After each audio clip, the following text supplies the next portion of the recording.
Jake Martinez wiped the grease from his hands with a rag that had seen better decades, squinting through the perpetual haze that hung over New Terra Station's industrial district. The morning shift whistle had blown 20 minutes ago, but Jake never paid much attention to schedules. In the vast junkyard that sprawled across Sector 7 like a metallic cancer, time moved differently. Ships died here slowly. Their hulls stripped piece by piece until only memories remained. The sound reached him first. A low, rhythmic scraping that didn't belong among the familiar symphony of grinding metal and hydraulic hisses. Jake paused, his weathered hands still wrapped around the plasma torch he'd been using to cut through a derelict freighter's hull. 37 years of working salvage had taught him to recognize every sound in his domain, and this was new. The scraping came again, deliberate and pained, echoing from somewhere deep in the maze of stacked ship parts and discarded engine components. Jake set down his torch and followed the sound, his boots crunching over scattered debris. The deeper he ventured into the junkyard's heart, the more the familiar landscape gave way to older wrecks, vessels from the early colonial days. Their designs archaic and hull plating corroded beyond recognition. The scraping stopped.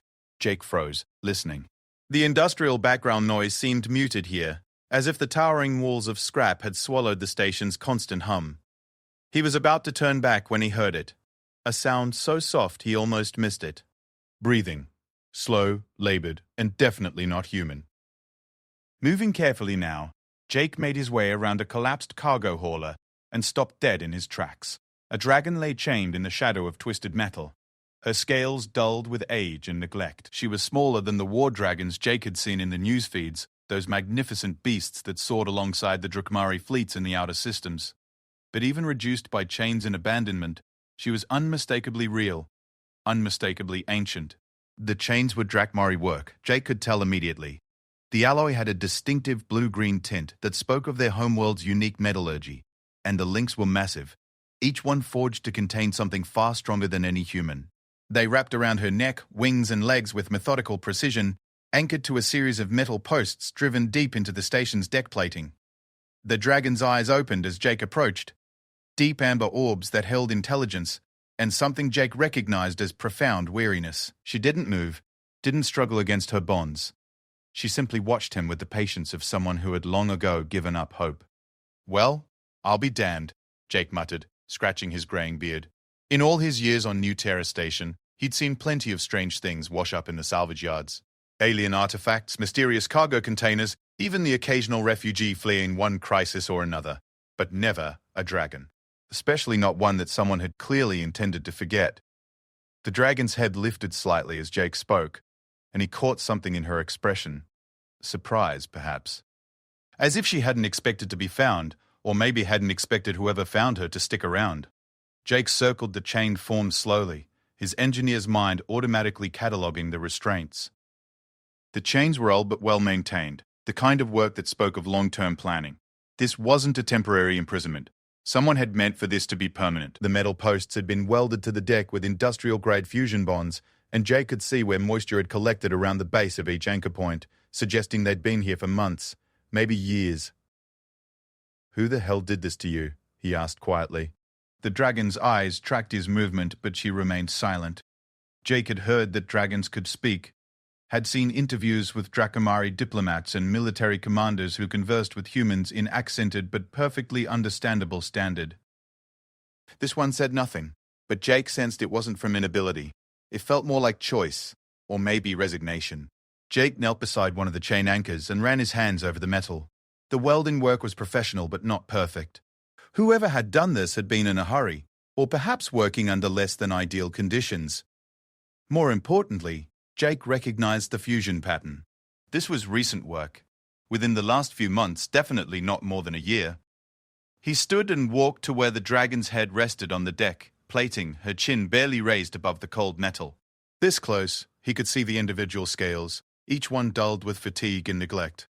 Her breathing was shallow but steady, and Jake noticed the way her eyes followed his movements with careful attention. "I'm Jake," he said, settling into a crouch a few feet away. He'd learned long ago that approaching scared animals, even giant ones, required patience. "I work salvage here in Sector 7. Been doing it most of my life."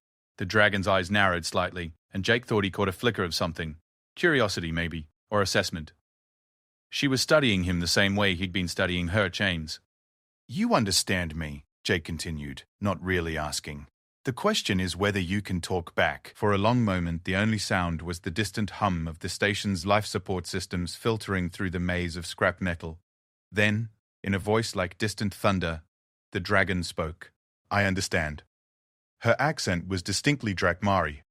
The consonants slightly elongated, the vowels carrying harmonics that human throats couldn't quite reproduce. But there is little point in conversation with the dead. Jake raised an eyebrow. Dead? I'm feeling pretty lively for a corpse. You are human, the dragon replied, her tone suggesting this was explanation enough. The Drakmari who left me here made their intentions clear. Any who discover me are to be eliminated. Well, that's problematic, Jake said, settling more comfortably onto the deck. Seeing as how I'm not much for dying before lunch. For the first time, something that might have been amusement flickered across the dragon's features. It was gone so quickly, Jake almost missed it. You should leave, she said. Report what you have found to the station authorities. Let them deal with the consequences. And let them what? Turn you over to whoever chained you up here? Jake shook his head. I don't think so. You do not understand. I am Kithara of the Sunset Reaches, formerly of the Fifth Talon. I have lived 160 of your years. My clan has declared me dead to honor and law. There is no redemption for what I am. Jake considered this. In his years working salvage, he'd learned that most things ended up in junkyards for one of three reasons. They were broken, they were unwanted, or they were inconvenient. Kithara didn't look broken beyond repair, which left the other two options. What did you do? He asked. Kithara's eyes closed, and for a moment Jake thought she wouldn't answer. When she spoke again, her voice carried the weight of old pain. I refused a kill order, she said. During the Centauri campaign, my flight leader commanded an attack on a civilian transport. The ship carried human refugees, families fleeing the fighting. I chose to let them escape. Jake nodded slowly. The Centauri campaign had been brutal, even by the standards of the ongoing human-Drakmari conflict. Both sides had done things they weren't proud of, but the war had been declared over 3 years ago. Ancient history, as far as most people were concerned. So your clan punished you by chaining you up in my junkyard? They could not execute me without trial, and a trial would require them to admit the kill order existed. This was a compromise. Jake stood and walked back to the nearest chain anchor, kneeling to examine the welding more closely. How long have you been here? 14 months, 17 days. The precision of her answer hit Jake like a punch to the gut. 14 months of lying chained in a scrapyard, watching the seasons change through the gaps in the twisted metal overhead. 14 months of waiting to die while the galaxy moved on without her. Anyone else know you're here? The clan pays station maintenance crews to avoid this section. They believe I will eventually die of exposure or starvation. But you haven't. Dragons are difficult to kill. We endure. Jake pulled out his plasma cutter and powered it up. The familiar whine of charging capacitors filled the air, and Kithara's eyes snapped open. What are you doing? What does it look like? Jake adjusted the cutter's setting and moved toward the nearest anchor point. I'm getting you out of here. You cannot, lady. I've been cutting metal for longer than most people have been breathing. These chains might be tough, but they're not tougher than a Mark 7 plasma cutter running at full power. You do not understand the consequences. My clan, your clan, Jake interrupted, dumped you in my junkyard and forgot about you. Far as I'm concerned, that makes you salvage. And I've got salvage rights in this sector. The first cut took longer than Jake expected. Drakmari alloy was tough stuff, designed to contain beings capable of flight and flame. But Jake had patience, and more importantly, he had decades of experience with stubborn metal. The plasma beam carved through the chain link in a shower of sparks, and the first restraint fell away with a satisfying clang. Kithara lifted her head as the chain around her neck loosened, and Jake saw something he hadn't expected in her ancient eyes.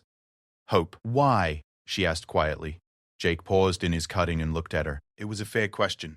He could report this to the authorities and let them sort it out. He could pretend he'd never found her and go back to his normal routine of cutting up dead ships. He could mind his own business, like any sensible person would. Instead, he powered up the cutter again and moved to the next anchor point. Because it's the right thing to do, he said simply, and because nobody should die alone in a scrapyard. The second chain took less time. Jake had found his rhythm now, and the metal yielded more quickly to his expertise. As each restraint fell away, Kithara seemed to grow larger somehow, as if she was remembering what she had been before the chains. There will be consequences, she warned again as Jake worked on the bonds around her wings. There always are, Jake replied, but I'll worry about consequences after I finish being decent. It took the better part of 2 hours to cut through all the chains.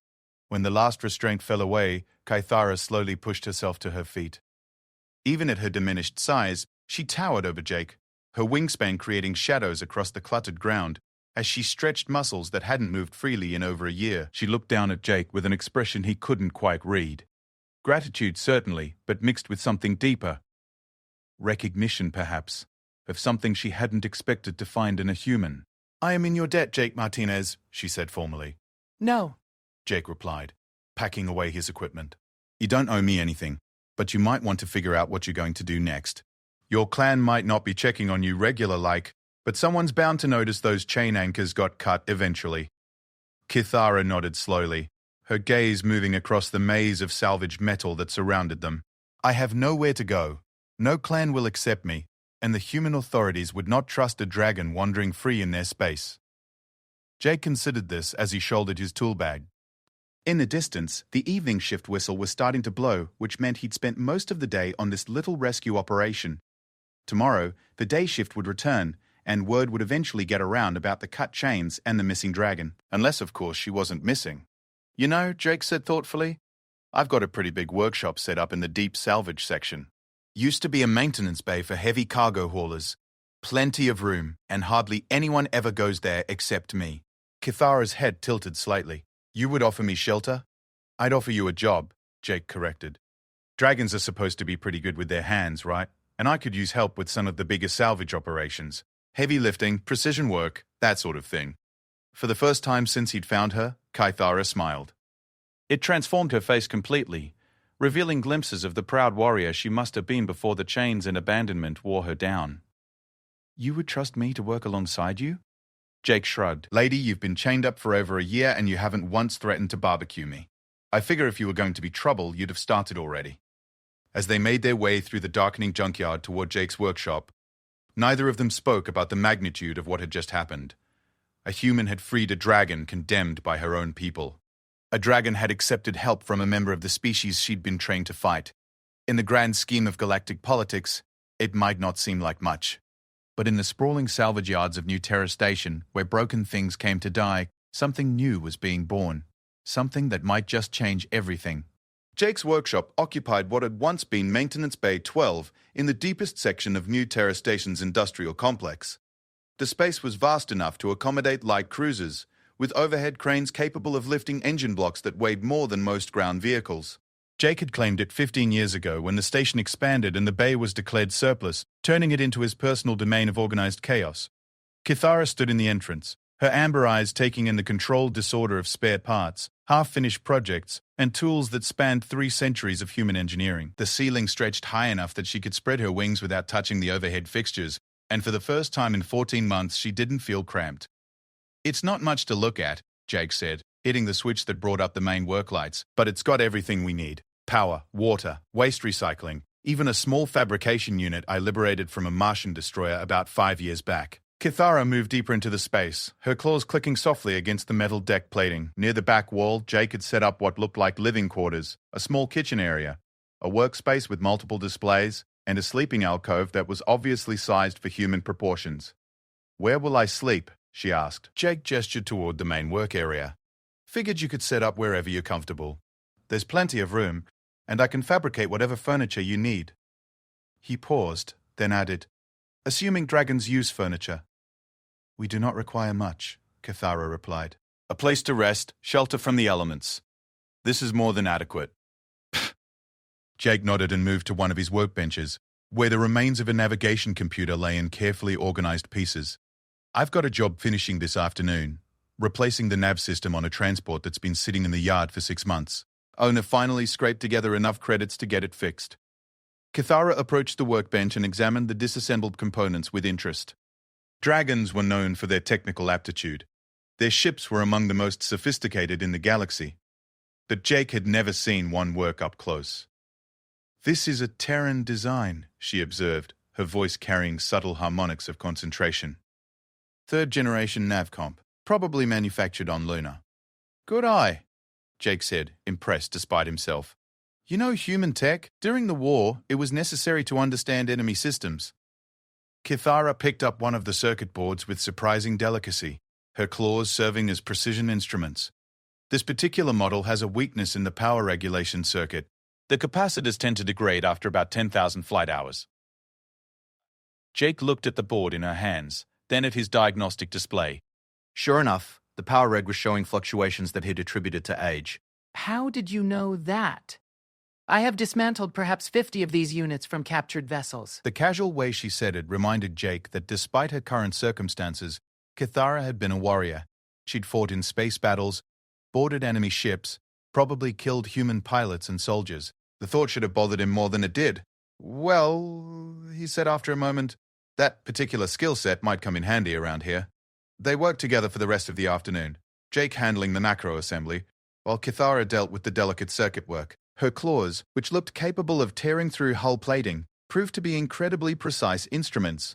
She could manipulate components that required Jake to use specialized tools, and her understanding of the electronics was clearly superior to his own. The job that should have taken Jake 6 hours was finished in 3. That was. Jake paused, searching for the right words. That was exceptional work. Kithara set down the last component and flexed her claws, working out what might have been stiffness from the unfamiliar precision work. It is good to be useful again. The simple statement carried weight that Jake felt in his chest. 14 months of being forgotten, of waiting to die, of believing she was worthless. He'd seen the same thing in salvage workers who'd lost their edge, in pilots grounded by age or injury. The slow erosion of purpose was sometimes worse than physical pain. You hungry? He asked. I was thinking about grabbing dinner from the station commissary. Kithara tilted her head. I do not eat the same foods as humans. What do you eat? Raw meat when it is available. Fish are preferred, but any protein will suffice. During my imprisonment, I sustained myself on station vermin and water from the condensation collectors. Jake winced at the matter-of-fact way she described over a year of scavenging for survival. Well, we can do better than rats and condensation. Give me an hour and I'll see what I can arrange. The commissary supervisor, a gruff ex-Navy quartermaster named Chen, didn't ask too many questions when Jake requested 20 pounds of raw protein. Chen had seen enough in his years running supplies for the station's diverse population that a large order of uncooked fish barely registered as unusual. Jake paid in station credits and arranged for delivery to his workshop, along with his own dinner and some basic supplies. When he returned, Kithara was examining one of his more ambitious projects, a partially restored fighter from the early colonial wars that Jake had been rebuilding as a hobby. She moved around the small craft with obvious expertise, noting details that most people would miss. This is a Falcon-class interceptor, she said, as Jake set down the supply crates. I have not seen one intact for many years. It's not intact yet, Jake replied. Still missing half the avionics and most of the engine internals. Been working on it for about 3 years now. Whenever I get time between paying jobs. Kithara ran her claws along the fighter's wing surface, tracing the places where new hull plating had been grafted onto the original frame. The metalwork is skillful. You have maintained the original stress patterns while improving the structural integrity. Quote, Jake felt a flush of pride at the professional assessment. You think she'll fly? With the proper components, yes. Though this design was never intended for atmospheric flight, it would be limited to space operations. That's all right, not planning to take her touring around planets anyway. Jake opened one of the supply crates and began arranging the raw fish he'd acquired. Dinner's served. Kithara approached the food with obvious hunger, but also with careful dignity. She didn't devour the meal like a starving animal, despite having subsisted on scraps for over a year. Instead, she ate with the measured precision Jake was beginning to recognize as characteristic of her approach to everything. They ate in comfortable silence, Jake working through a station-standard meal pack while Kithara methodically consumed the fish. When she finished, she settled onto the deck near the fighter, her massive form somehow managing to look relaxed despite the alien surroundings. May I ask you something? She said. Sure. Why did you choose to work in salvage? You clearly have the skills to work on operational vessels. The pay would be significantly better. Jake considered the question while sipping coffee from his thermal mug. Couple of reasons, I guess. First, I like fixing things that other people have given up on. There's something satisfying about taking something that's supposed to be junk and making it work again. And the second reason? I don't like taking orders. Jake smiled slightly. Working operational ships means dealing with fleet protocols, maintenance schedules, performance reviews. All that military structure that's supposed to keep things efficient never worked well for me. Cathara nodded slowly. I understand. The rigid hierarchy of military service can be constraining. Is that why you refused that kill order? Because you didn't like being told what to do? For a long moment, Cathara was quiet. When she spoke, her voice carried the weight of old decisions and their consequences. In part, perhaps, but mostly because I could not reconcile the order with what I believed to be honorable conduct. She shifted position, her wings settling against her back. The transport carried no weapons, posed no military threat. The families aboard were fleeing the very battle zones my wing had been attacking. To destroy them would have been murder, not warfare. And your flight leader saw it differently? Commander Vorthak believed that any human presence in disputed space constituted a legitimate target. He viewed mercy as weakness, compassion as a strategic error.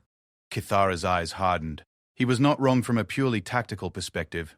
Those families might have settled in systems that would later support human military operations. Their children might have grown up to serve in human fleets. Jake set down his coffee. But you let them go anyway. I did.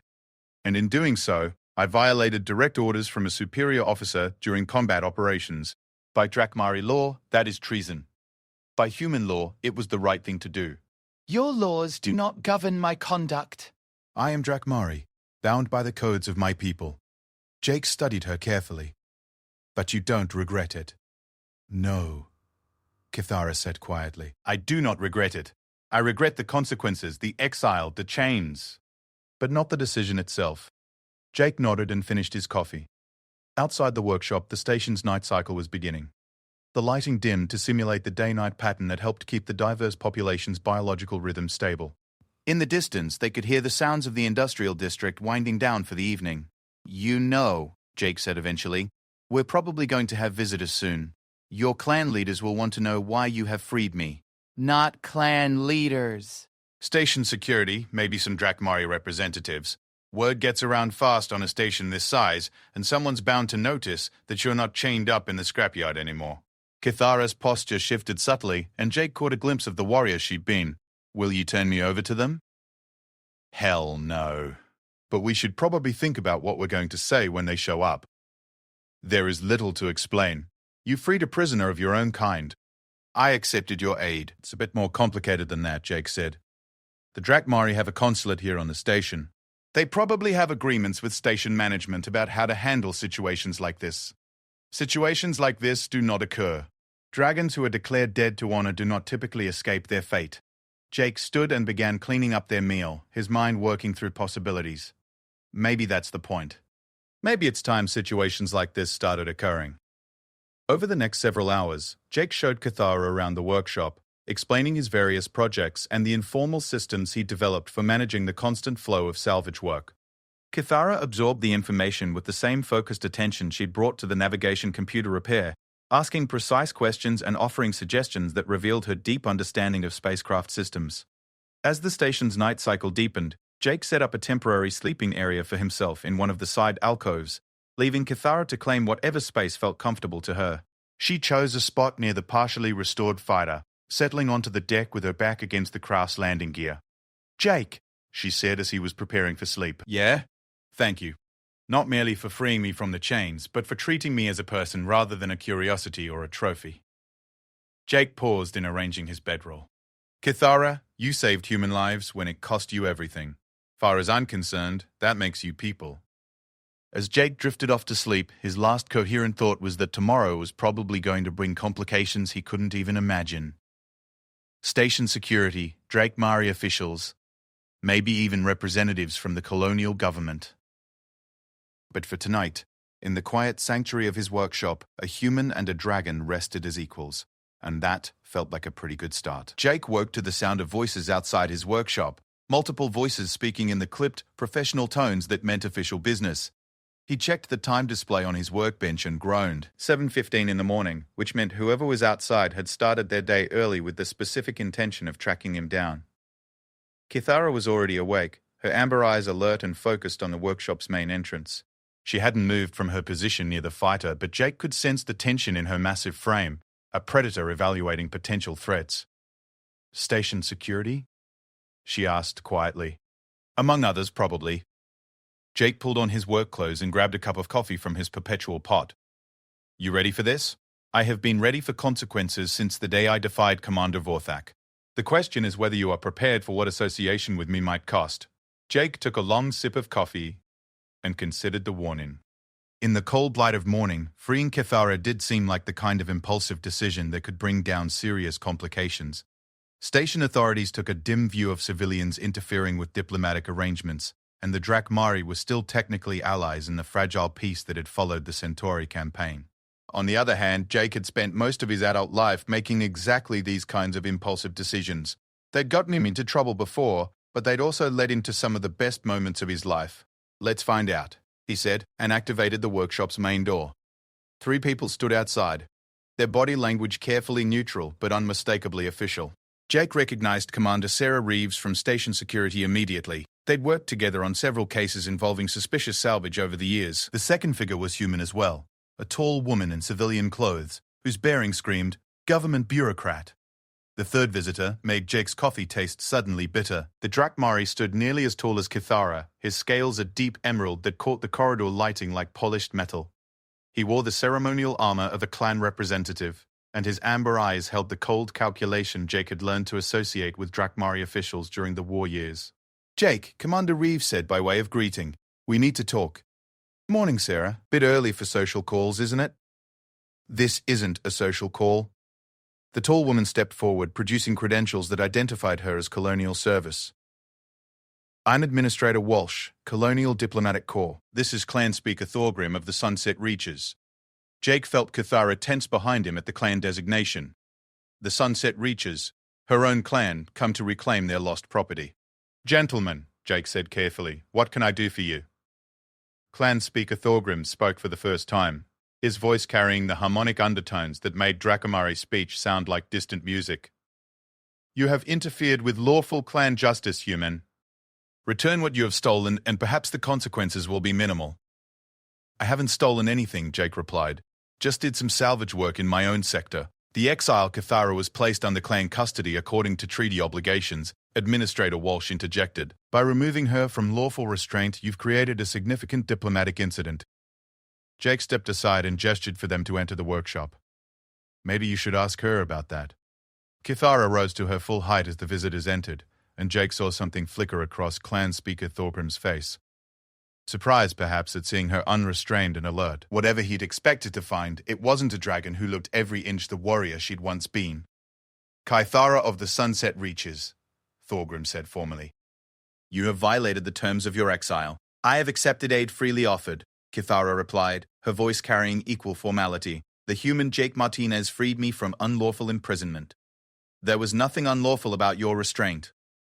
"The clan council rendered judgment according to ancient law.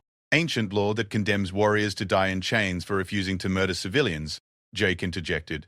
Clan Speaker Thorgrim's attention shifted to Jake with the focused intensity of a predator evaluating prey.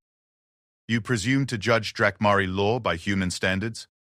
I presume to judge right from wrong by any reasonable standard." Administrator Walsh stepped between them before the conversation could escalate further. "Mr. Martinez, the legal status of clan exile procedures isn't really the issue here. The problem is that you've created a situation that threatens the diplomatic agreements between human and Drakmari governments." Commander Reeves nodded agreement. "Jake, I understand you were trying to help, but this is bigger than salvage rights and good intentions. We've got protocols for handling these situations." "What protocols?" Jake asked. "Letting someone die in chains because it's convenient for the paperwork?" "The protocols that keep this station neutral territory," Walsh replied sharply. "The Drakmari have been our allies for 3 years now. That alliance depends on mutual respect for each other's internal affairs." Jake looked around at the assembled officials, then back at Kithara. She stood motionless, her expression unreadable, but Jake caught something in her eyes that might have been resignation.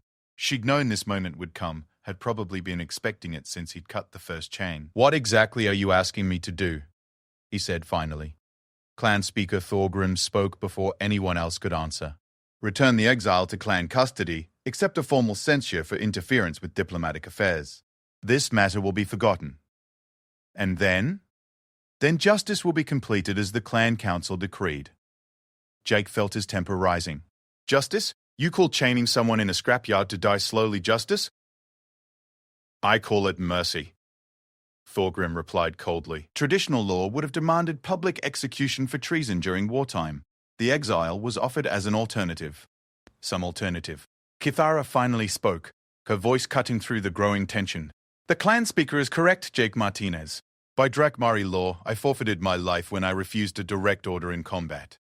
That I was offered exile instead of immediate execution was, indeed, mercy. Mercy that looks a lot like torture to human eyes.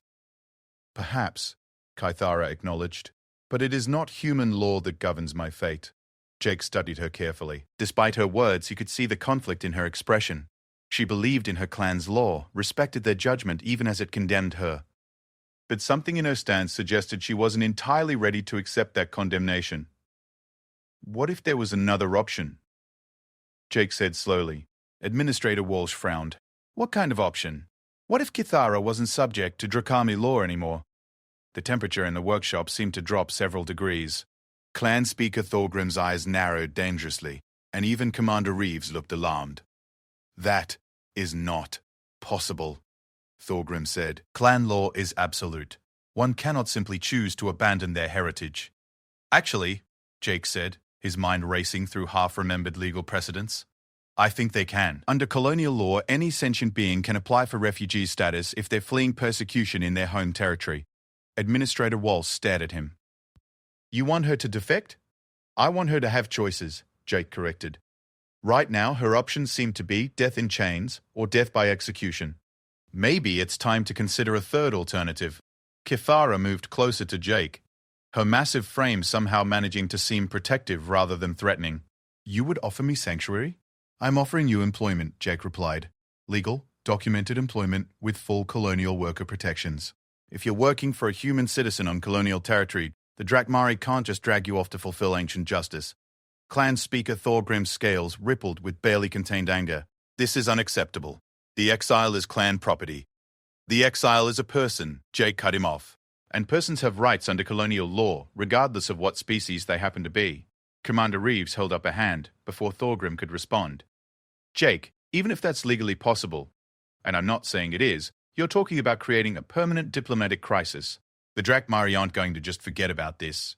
Maybe not, Jake acknowledged, but they're not going to start a war over one exile either. The peace treaty is worth too much to both sides.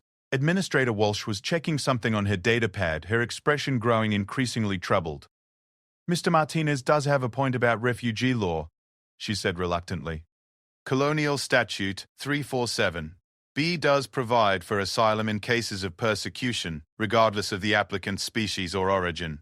This is intolerable, Thorgrim snapped. The human governments cannot simply steal our people whenever they choose to ignore our laws. We're not stealing anyone, Jake replied. We're offering choices. For several minutes, the workshop filled with tense silence as everyone considered the implications of what Jake had proposed. Kithara remained motionless, but Jake could sense the intensity of her thoughts. She was weighing possibilities that hadn't existed an hour before, considering futures that went beyond simple survival. Finally, she spoke. If I were to accept such employment, she said carefully, what would be expected of me? Same thing I expected yesterday, Jake replied. Help with salvage operations, ship repairs, maybe some custom fabrication work. You've got skills that are valuable in this line of work. And in return? In return, you get to live. Legally. With protection under colonial law. No chains, no exile, no ancient justice. Just work and wages and the freedom to make your own choices. Kithara looked at Clan Speaker Thorgrim, and Jake caught something in her expression. Not defiance exactly, but a quiet resolution that suggested her decision was already made. I accept, she said formally. I claim refugee status under colonial law and request asylum from persecution by Drakmari clan justice. Thorgrim's reaction was immediate and volcanic. He drew himself to his full height, scales rippling with fury, and for a moment Jake thought the clan speaker might actually attack. But Drakmari discipline held, and instead Thorgrim channeled his rage into words that carried the weight of absolute authority. So be it, he said. each word precisely enunciated. But know this, exile. By accepting human protection, you sever all ties to clan and heritage. You are no longer Drakmari in any sense that matters. You are nothing. Maybe, Kithara replied quietly. Or maybe I am finally free to become something more than what I was.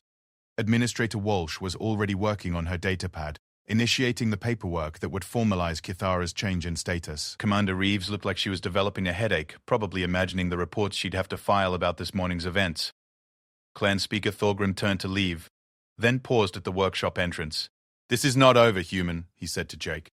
"You have stolen something precious from us. The clan will remember." After the officials left, the workshop felt oddly quiet. Jake poured himself another cup of coffee and offered some to Kithara, who declined with a gesture that might have been amusement. "So," Jake said eventually, "how does it feel to be unemployed?" "I was unemployed yesterday as well," Kithara replied. "The difference is that today I have prospects." Jake grinned. "That you do. Question is, what do you want to do with them?" Kithara moved to the partially restored fighter and ran her claws along its hull. "You said this craft requires proper components to fly again." "That's right. I know where we might acquire such components." Jake raised an eyebrow. "Legal acquisition, I hope?" Entirely legal. There are Drakmari ships in the deep salvage sections, vessels damaged beyond repair but stripped of their most valuable components before abandonment. With my knowledge of Drakmari technology and your expertise in human systems, we could create something unique. "A hybrid ship?" "A symbol," Kithara corrected. "Proof that cooperation between our species is possible, even after everything that has happened." Jake considered the proposal, imagining the technical challenges of integrating Drakmari and human technologies. It would be complex, requiring innovations that neither species had attempted before. It would also be expensive, time-consuming, and probably impossible. In other words, exactly the kind of project Jake lived for. "All right," he said. "Let's build something impossible." 3 months after Kithara's asylum hearing, Jake's workshop had transformed into something that defied easy classification. Half human engineering chaos, half Drakmari precision. It had become a unique space where two very different approaches to technology merged into something entirely new. The hybrid fighter occupied the center of the workspace now, no longer recognizable as the simple colonial interceptor Jake had been restoring. Kithara had been right about the availability of Drakmari components in the deep salvage. With her guidance, they'd located power cells, thruster assemblies, and control systems from damaged clan vessels that had been written off as total losses. The real challenge had been integration. Human technology favored robust, straightforward solutions, systems designed to work reliably under adverse conditions with minimal maintenance. Drakmari engineering was more elegant, relying on sophisticated materials and precise calibration to achieve superior performance. Getting the two philosophies to work together had required compromises from both approaches. "The power coupling is still fluctuating," Kithara observed, her claws dancing across a diagnostic panel that displayed readings in both human and Drakmari script. "The human capacitor banks cannot handle the harmonic frequencies generated by the Drakmari core." Jake wiped sweat from his forehead and peered at the readouts. They'd been wrestling with this particular problem for 2 weeks, trying to find a way to smooth the power transfer between systems that had been designed according to completely different principles. "What if we use a buffer system?" he suggested, "something to translate between the two power signatures." "Possible, but it would reduce overall efficiency by approximately 12%. Jake considered this while sipping coffee that had gone cold hours ago. Efficiency was important, but so was not having the ship's power systems explode during flight. They'd already had 2 minor incidents where incompatible components had literally blown themselves apart rather than work together. "There might be another option," Kithara said thoughtfully. "During the war, some of our ships were fitted with hybrid components captured from human vessels. The integration was crude but functional. You think we could reverse engineer their approach?" "Perhaps, but it would require access to clan technical archives, and I am no longer welcome in Drakmari space." Jake set down his coffee and looked at his partner. Over the past 3 months, they'd settled into an easy working relationship that had surprised both of them. Kithara's technical knowledge complemented Jake's practical experience perfectly, and her methodical approach balanced his tendency toward creative improvisation. But moments like this reminded him of what she'd given up to work alongside him. "Any regrets?" he asked. "About refusing clan hospitality?" "About all of it.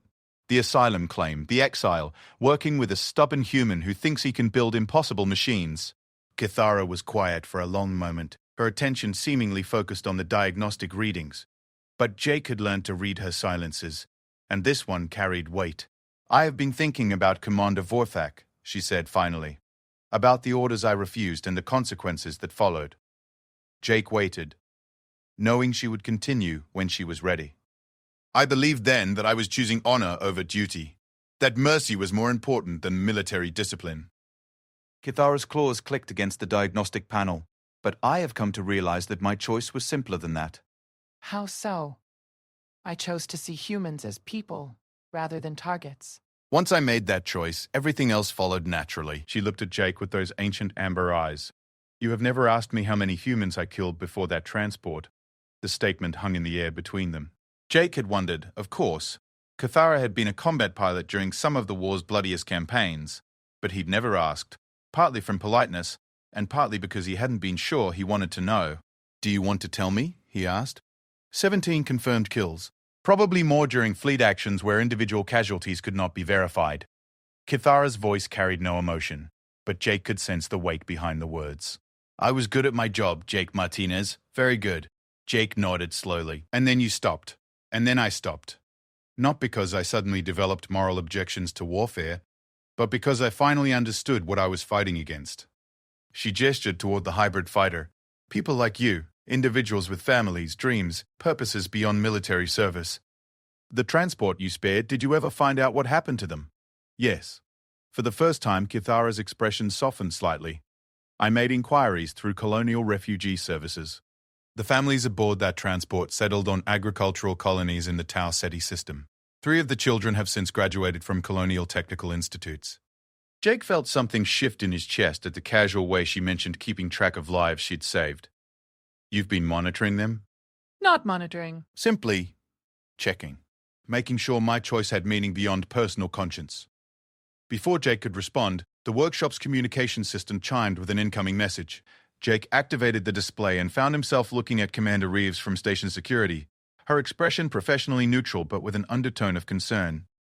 "Jake, we need to talk. Can you come to Security Office 3 as soon as possible and bring Kithara?" "What's this about, Zara?" "Official business. How soon can you be here?" Jake glanced at Kithara, who had straightened at the mention of security. "Give us 20 minutes. Make it 15. The display went dark, leaving them both staring at the blank screen. "Trouble?" Kithara asked. "With Sarah, it's always trouble. Question is, what kind?" Security Office 3 was located in the administrative section of New Terra Station, far from the industrial chaos of the salvage yards. Jake had been there before, usually to discuss suspicious cargo or disputed salvage rights. Today felt different, more formal, with an undercurrent of tension that had his survival instincts pinging warnings. Commander Reeves was waiting with 2 other people Jake didn't recognize. The first was another human, a middle-aged man in fleet uniform whose bearing suggested senior rank. The second visitor made Jake's stomach clench with familiar dread. Another Drakmari. This one wearing the deep blue scales that marked the Stormwing clan. Unlike clan speaker Thorbrim's cold formality, this dragon radiated barely contained violence. When he looked at Kithara, his amber eyes held naked hatred. "Mr. Martinez, thank you for coming," Commander Reeves said. "This is Admiral Harrison from Colonial Fleet Command and Wing Commander Drakthos of the Stormwings." Jake nodded cautiously. "Admiral, Wing Commander." Wing Commander Drakthos spoke without preamble, his voice carrying harmonics of barely suppressed rage. "The exile will return to clan custody immediately." "I'm sorry," Jake replied, "but I think there's been some confusion. Kithara has asylum status under colonial law. The paperwork was properly filed and approved." Admiral Harrison cleared his throat. "Mr. Martinez, the situation has evolved since Ms. B. Bate. Kithara's asylum application was approved. Evolved how? 3 days ago, a colonial transport was attacked in the Kepler system," Harrison continued. "The attacking force consisted of rogue Drakmari ships, clan exiles, according to our intelligence." Jake felt the floor seem to shift beneath his feet. "What does that have to do with Kithara?" "The lead ship was broadcasting Sunset Reacher's clan codes," Wing Commander Drakthos said. "The same codes used by this exile during her military service." Kithara spoke for the first time since entering the office. Are you suggesting I was involved in this attack? I am stating that exile ships using your clan identification destroyed a colonial vessel carrying 300 civilian passengers, Drakthos replied. None survived. The silence that followed felt like a physical presence in the room. Jake stared at Kithara, searching her expression for some sign of reaction. Her face remained impassive, but he caught the slight tightening around her eyes that suggested the news had hit her like a physical blow. That's impossible, Jake said finally. Kithara's been working with me for 3 months, every day from morning to night. She couldn't have been involved in any attacks. No one is suggesting she personally participated, Admiral Harrison said, but the use of her clan codes indicates some connection to the rogue forces. What kind of connection? Wing Commander Drakthos leaned forward slightly, his massive frame radiating menace. Exile ships often operate in coordinated groups. They share resources, intelligence, tactical information. It is possible that this exile provided classified knowledge that enabled the attack. That's ridiculous, Jake protested. Kithara hasn't had contact with any other Drakmari since she claimed asylum. Has she not? Drakthos replied. Have you monitored her every moment, every communication, every data transmission from your workshop? Jake's mouth opened to respond, then closed as he realized the implications of the question. He hadn't been monitoring Kithara's activities. The thought had never occurred to him. She was his partner, his colleague. The idea of spying on her felt wrong on multiple levels. I trust her, he said simply. Your trust is irrelevant, Drakthos replied.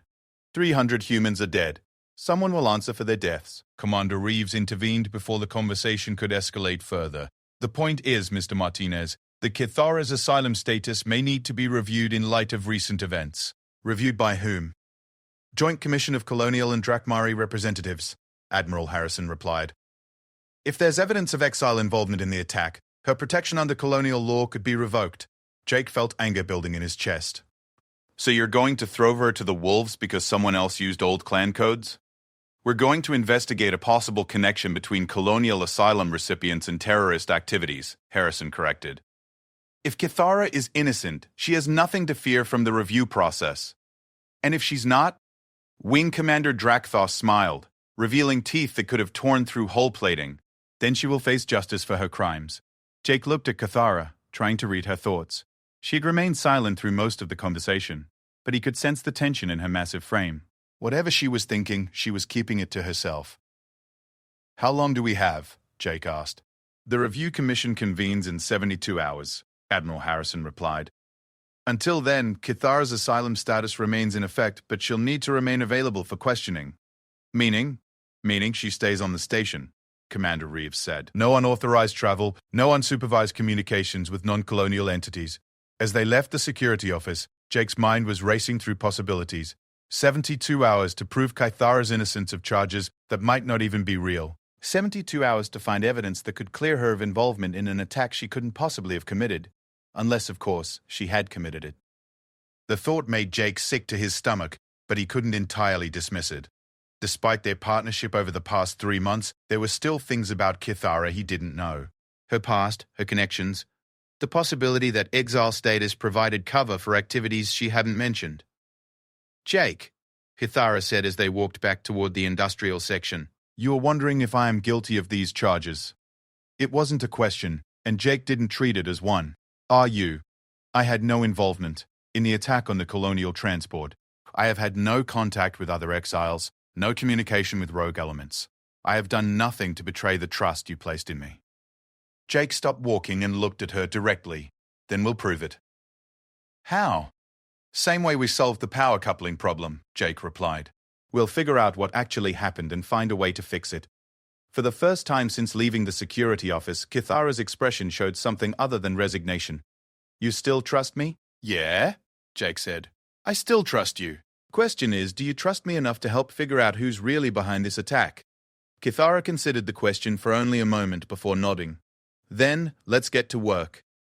Jake's workshop had become an impromptu investigation center, with data displays showing everything from colonial fleet tactical reports to Drakmari clan genealogies. Kithara worked with systematic precision, her claws manipulating multiple interfaces simultaneously, while Jake handled the human bureaucratic systems that required biometric identification. The timing is wrong, Kithara said, highlighting sections of the attack report.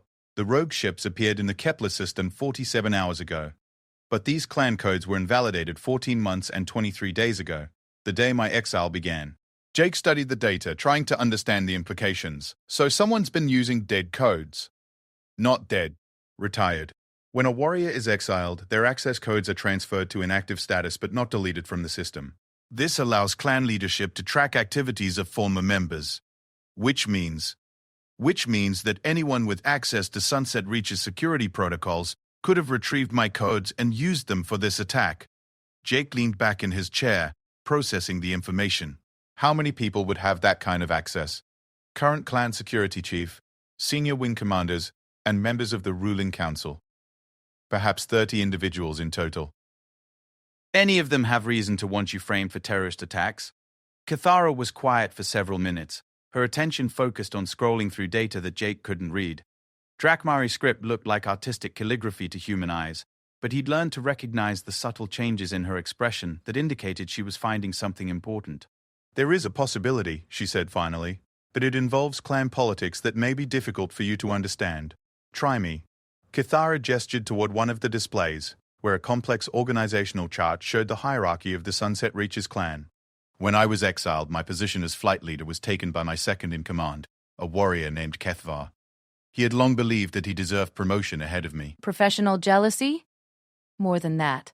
Kethvar was among those who supported the kill order I refused. He believed that mercy toward humans was a sign of weakness that would eventually destroy Drakmari military effectiveness. Jake studied the organizational chart, noting the various command positions and their relationships. Where is he now? Unknown. After my exile, Kethvar was promoted to wing commander and given command of a deep space reconnaissance unit. His current assignment is classified. Classified enough to involve rogue operations against colonial targets? Possibly.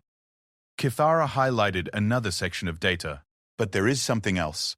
The attack on the colonial transport was not random. The ship was carrying technical specialists being transferred to a new research facility. Jake frowned. What kind of research? Advanced propulsion systems. Specifically, research into hybrid technologies that combine human and Drakmari engineering principles. The words hit Jake like a physical blow. He looked around his workshop, at the hybrid fighter that represented months of collaboration between him and Kithara, at the technical drawings and prototype components that proved such cooperation was possible. They're targeting hybrid technology research, he said slowly. It would appear so. And the use of my clan code suggests that someone wishes to implicate me in attacks designed to prevent human Drakmari technological cooperation. Jake stood and began pacing, his mind working through the implications. Someone who knows about our project, who has access to your old codes, and who has the resources to mount coordinated attacks against colonial shipping.